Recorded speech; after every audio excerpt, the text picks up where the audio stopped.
Welcome to Disarming Leviathan. My name is Caleb, and this podcast is designed to equip you with tools to missionally engage American Christian nationalists. Today we're joined by Angela Denker. She is a Lutheran pastor and veteran journalist. She's written for publications like Sports Illustrated, Washington Post, Fortune Magazine. She's also appeared on CNN, BBC, and SkyNews and other organizations. Her book, Red State Christians, is what we're going to be focused on today. And I have loved her book and her approach for those of us that are trying to reach American Christian nationalists as a mission field. One of the most difficult things to do is to show mutual honor and respect, especially when the people that we're talking to are saying things that sound outrageous to us or sound bigoted or just sound way off base. And Pastor Denker is going to guide us through some ways that we can approach people in our mission field. She's going to also help give a fuller expression and understanding of how American Christian nationalists look all around the country. And so there is some surprising stuff that I learned in this episode and in her book, and I believe that this will be a great gift to you. And so without further ado, here is my interview with Angela Denker. So, Angela, you wrote Red State Christians, and the subtitle is A Journey into White Christian Nationalism and the Wreckage It Leaves Behind. Tell me the story of that book and the title, too. Yeah, so it's gone through quite the evolution. Red State Christians was born, I suppose, in Orange County, California during the 2016 election when I was working at a church that was Lutheran in name, but really more of an evangelical megachurch in style, located right next door to the Nixon Presidential Museum. So kind of the heart of American conservatism. And when I moved back to my hometown of Minneapolis in 2017, I pitched a book about Orange County Christianity, which the title survived as a chapter title. It's called Bibles and Boob Jobs. But you can relate to that, I'm sure, in Phoenix too.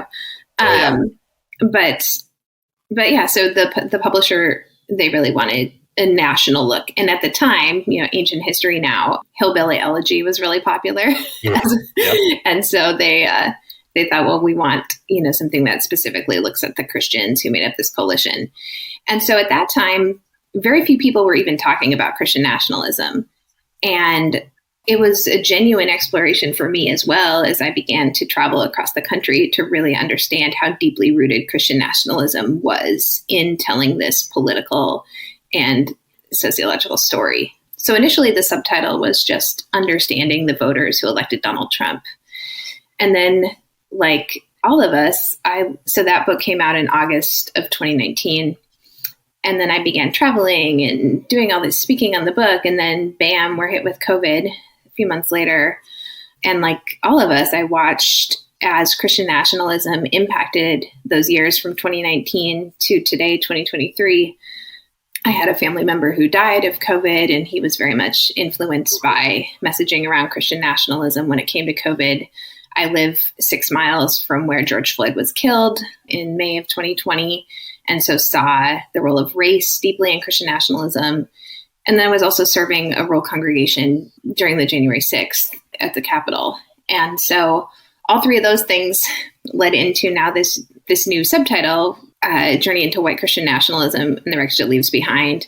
Because I think many of us, we are living in that wreckage, and that wreckage includes our family members and our friends and our loved ones and our churches.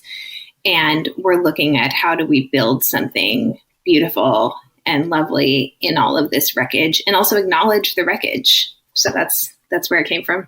And one of the things I love about your book and your approach is you very much seek to honor that which is honorable about the people that you're engaging. You also treat the people that you engage with in the book as actual human people, three-dimensional characters, to put it another way.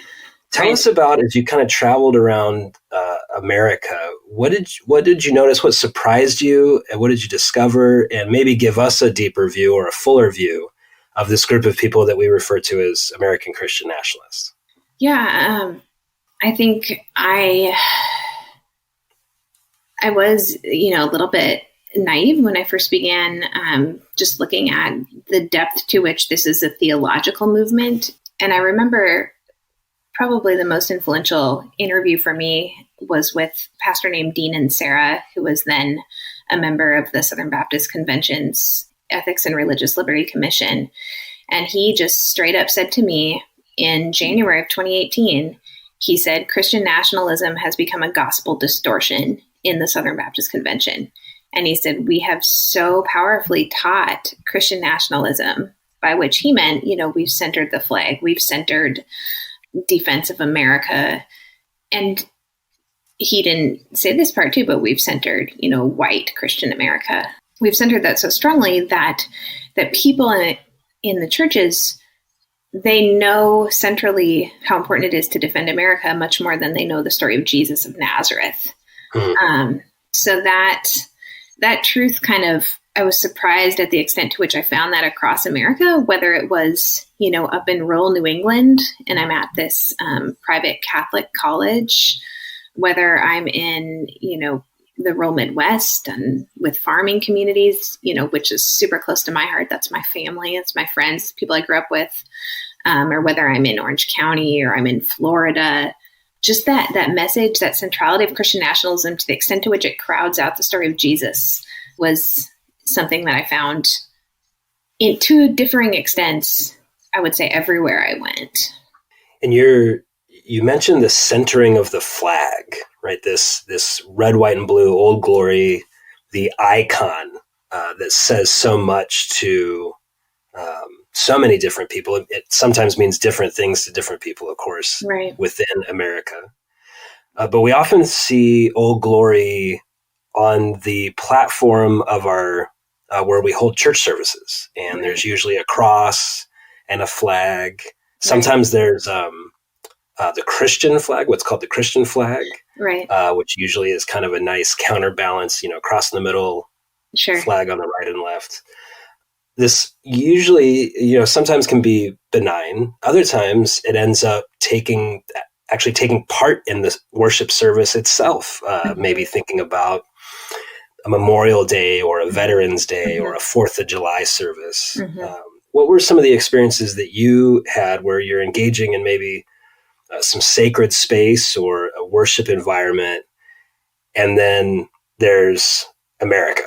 Yeah. Well, I think when we put the flag at the same level of the cross, what we do is we make the flag so holy that it does a couple different things. On one level, for me, what I saw really powerfully is that it diminished the power of the incarnation itself. And so for us as Christians, such a central part of our faith is this knowledge that God became man and really did live on earth among us and walked, and that Jesus was a real person who lived in a particular place at a particular time. And guess what? That wasn't America. That was a particular place and time that had nothing whatsoever to do with the United States of America. And so when we make America such a central part of our Christian faith, it starts to crowd out the real story of Jesus of Nazareth. And we lose the historical grounding of the incarnation. And then in its place, what we have is sort of this fictional made up story that has to do with God centering the United States in America rather than Israel or Palestine becomes the new Holy Land. So for me, again, this is all very theological. And some of the work that I think you're wanting to do, and maybe the listeners are wanting to do, is to break some of that down again so that we can return to the faith of Jesus and this centering of love and peace and hope and joy that many of us first found when we came into churches and we came into Christian communities. So we might see this merging of the Americanism, American civic religion with the Christian tradition. We see this maybe in a sanctuary with the flag on the stage, or maybe on 4th of July service with what's that stuff called? The bunting. Bunting, yes. We see it with the bunting and all that very fancy 18th century decorum.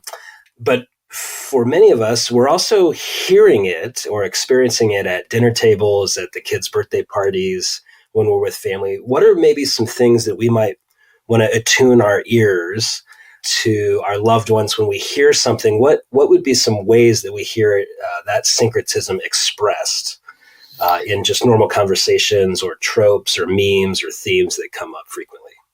Yeah. Well, I think one of the first ways that I began to re-enter into doing more journalistic writing work after leaving my church in Southern California was during the NFL kneeling protests and Colin Kaepernick. And I think we really saw an example there of, here was a Black man who was kneeling in front of the flag.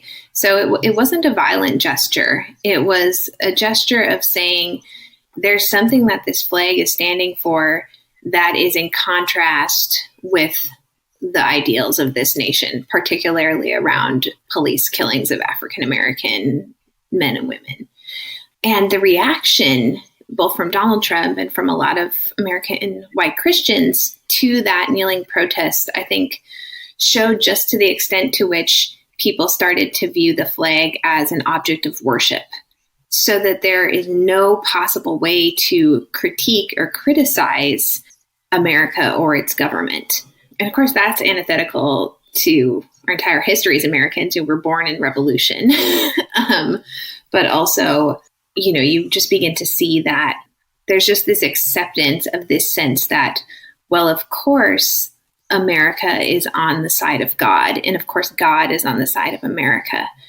And when we just sort of blindly accept that, it makes it very difficult to critique, to look at ways for possible improvement, and to also historically understand the truth about our own country when it comes to things like slavery or when it comes to things like mistreatment of marginalized people. And we find that oftentimes in the kitchen, on a sign from Hobby Lobby, in our loved one's house. I've been in homes where there is a, one of those with shiplap with like stenciled over it is "We stand for the national anthem in this house." And it's next to the other one that says, it's got the verse, "If my people who are called by my name would repent, I will heal their land." And it's this Americana and the scriptures merged together. You mentioned Orange County Christianity. I think for most of us, when we imagine American Christian Nationalists, we're thinking about Cracker Barrel. We're thinking about rural or adjacent to that, right? Country music, somewhere in that space. I love all that. One of the things that I very much appreciated about your work is that you showed, you even mentioned it just a moment ago, there's New England expressions, and then there's Orange County. What did you discover about Orange County Christian nationalism? Well, I think even if you look back at some of the key players in Trump's presidency and some of his closest advisors, so many people come out of Southern California and come out of Los Angeles, whether it's, Stephen Miller or Steve Bannon. There's so many ties to Southern California. And it's interesting, when I came back here to the Midwest, and I remember one morning I'm getting ready for church and one of my parishioners is coming up and talking to me, and she says, well, I know, you came from California, so I'm sure it was very liberal out there. And I'm like, oh no, it was not. So I think that was always one of my goals in my book, was to surprise people and challenge people's assumptions. And I think a lot of people make assumptions about Southern California that aren't true. Yes, California is an overwhelmingly blue state. Yes, California overwhelmingly elects Democrats. However, there's so much money and power in California. I mean, Kevin McCarthy is also a Californian. And so when I came to the church that I served in Yorba Linda, California, what I really saw was a place that was really steeped in white Christian culture. A lot of the kids go to private Christian schools. There's a huge amount of evangelical mega churches. A lot of people, even on my church staff, when I was at a Lutheran church, a lot of our church staff came from the Bible Institute of Los Angeles. And some of it is just sort of a culture that's taken for granted. There's an expectation that moms are going to stay home with kids. There's an expectation that, people are going to look a certain way. You're going to present overwhelmingly feminine or overwhelmingly masculine. So that's where even some of the plastic surgery comes in. And also, a lot of it is kind of a facade because it's really expensive to live in Orange County. And so if you're going to try to have a one working parent household because of your traditional cultural beliefs, a lot of times you're going to end up in a lot of debt. So yeah, I still think it warrants a full book on Orange County Christianity, but we'll get there someday. Yeah, I hope you're able to do it. I know that it certainly helped to shape my understanding of this mission field and the different ways that nationalism can be expressed by different people, depending on their region, their economic status. I'm in Phoenix. Oh, go ahead. No, I was just going to add that, when a lot of national media started to look at Christian nationalism, love to pick on the New York Times. They almost look at it as like, we're going to go visit these zoo animals in cages and we're going to look and see these crazy people. Right.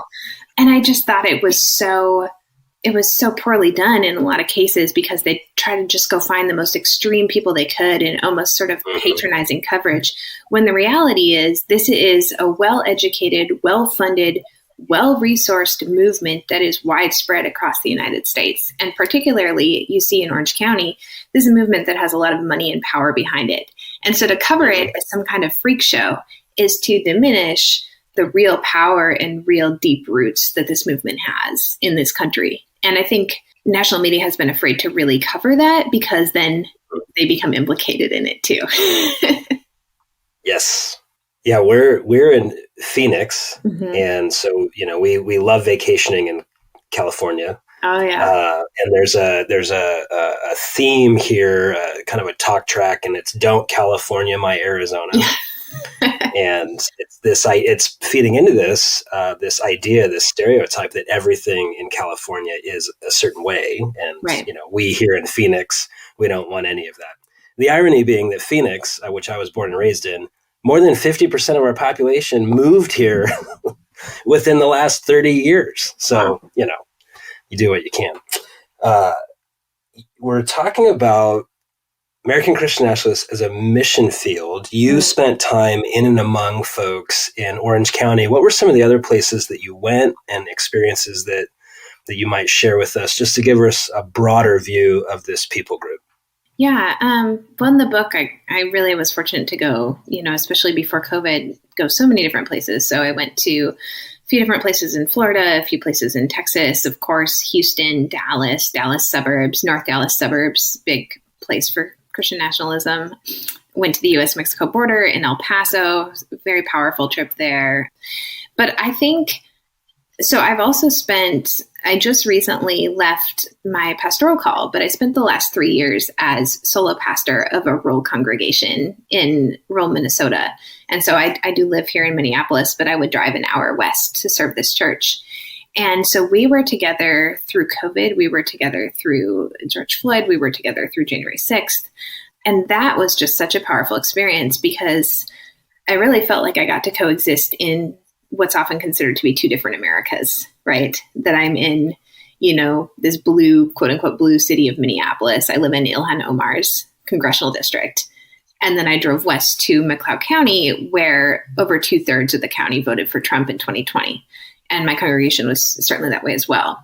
And so I think I really got this opportunity to live out, what it looks like to be missionaries to one another, to listen to one another. I learned a lot from my congregation. They learned stuff from me. We grew together. I had a couple families leave after, I spoke about George Floyd and racism and the role of clergy protest in that.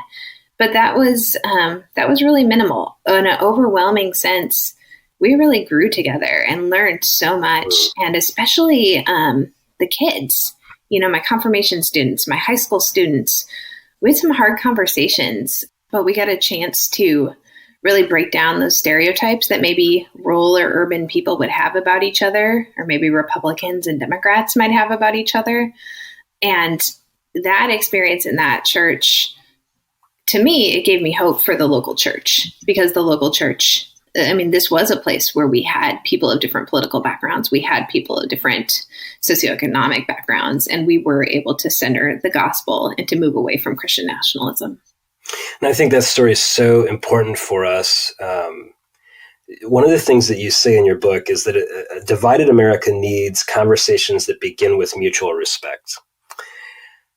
But Angela, I hate half the stuff that comes out of these people's mouths. What do I do? How do I form that posture in my own heart when the people that I want to reach or have this conversation with, I don't respect what they're saying. These postures that they're taking, they're outrageous, they're anxious, they're some of them are bigoted.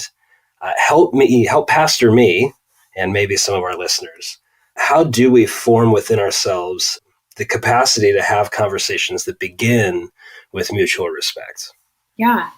I mean, I think it's always first important to say at the outset, not everybody needs to put themselves in the place to have those conversations. So if I'm, a Black person, who's to go into a place where people are being openly racist towards me, maybe, that would be much more traumatic for me than I'm coming into this as a white woman, a white middle-class woman. I present in a way in that a lot of people will just assume, I'm with them because of how I look or my background. And so I think, first of all, just kind of, it's okay to make sure that you're safe and know who you are and know if it's safe for you to be in that conversation. You don't have to be. I always think about the story of Jesus sending out the disciples to go, and he says, go into everyone's home, don't take a cloak. But he says, if you're not welcomed, wipe the dust from your feet. Mm-hmm. And so I always tell pastors when I talk to pastors about doing this kind of work that know that it's okay for you to wipe the dust off your feet, because I've seen so many pastors and so many good-hearted Christians just get so beaten down trying to do this work and feeling so frustrated with, why can't I reach my loved ones? Why am I feeling so rejected? So that's the first thing, is just being discerning. But I really find a lot of strength and wisdom from the 12-step movement and the sort of paradigm of recovery. And I know we talked about this earlier. And I have my brother-in-law and my brother are both in recovery for substances. And addiction's been a part of my family. And so I've spent a lot of time learning from the 12 steps.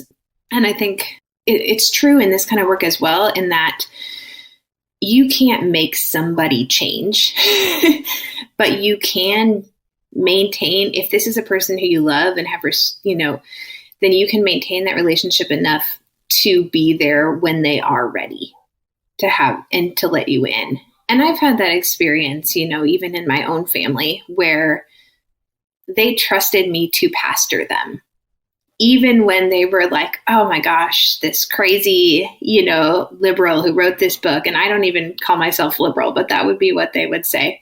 But they then gave me the opportunity to be their pastor on different levels. And so I think it is just not forcing the conversation, protecting yourself, wiping the dust from your feet when you need to, and also not, putting your pearls before swine. Like, don't do it on Facebook. Don't do it on social media. Don't do it with people who are just going to what about you, for the whole time. But there are those people who really want to genuinely have a conversation. And so find that person and pour your energy into the person who really genuinely wants to be present with you. Yeah, I love that. And you said something I just want to reiterate. We can't change people's minds. Yeah. But we can create environments in which people feel hospitality, they feel loved, safe, cared for. Yeah. And we can be with people as the Spirit changes their minds. Yes. That sounded very Lutheran. Well, I try. I serve as a non-denominational Bible church. We're very averse to tradition, as it turns out. Sometimes I daydream about being a Lutheran. Well, we love to, diminish any sort of human potential for doing anything in the Lutheran Church. I love that. I also, Angela, I've picked this up in your work, in your book, and even in this conversation. You have a hope. You have a Jesus-centered hope that the people that we're talking about reaching, first of all, are not alien. They're not other. They're us. Right. Right. It's you and me. It's our community. It's us. But you have a hope that change can come. Tell me about that.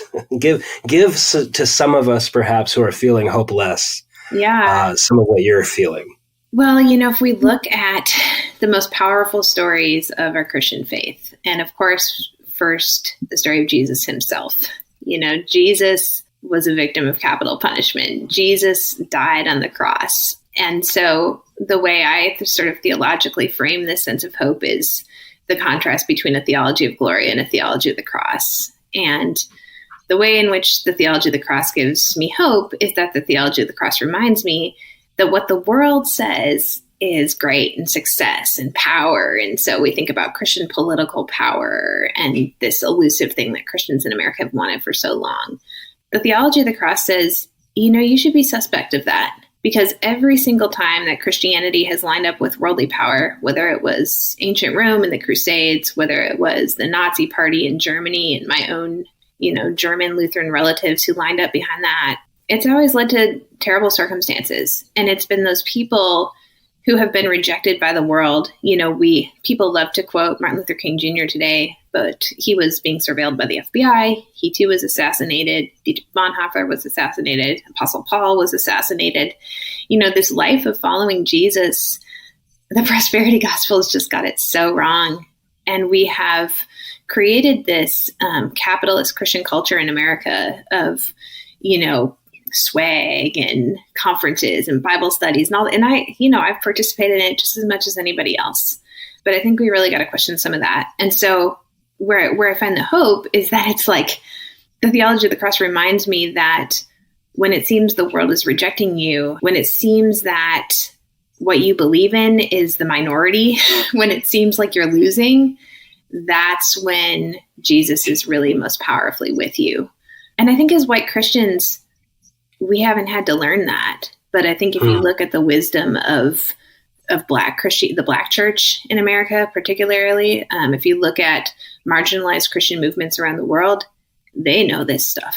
And so we've got to, take a step back and say, what do we have to learn? And where can we be students from people of other Christian backgrounds? That's so good.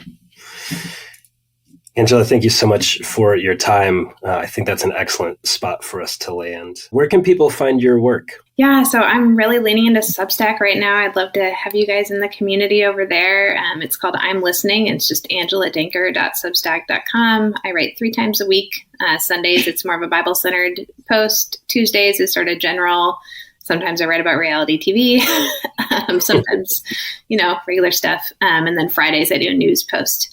So yeah, come join me on Substack, and I'm on Twitter, but Twitter's a mess now. So, but yes, Angela_Denker over there, and then angeladenker.com.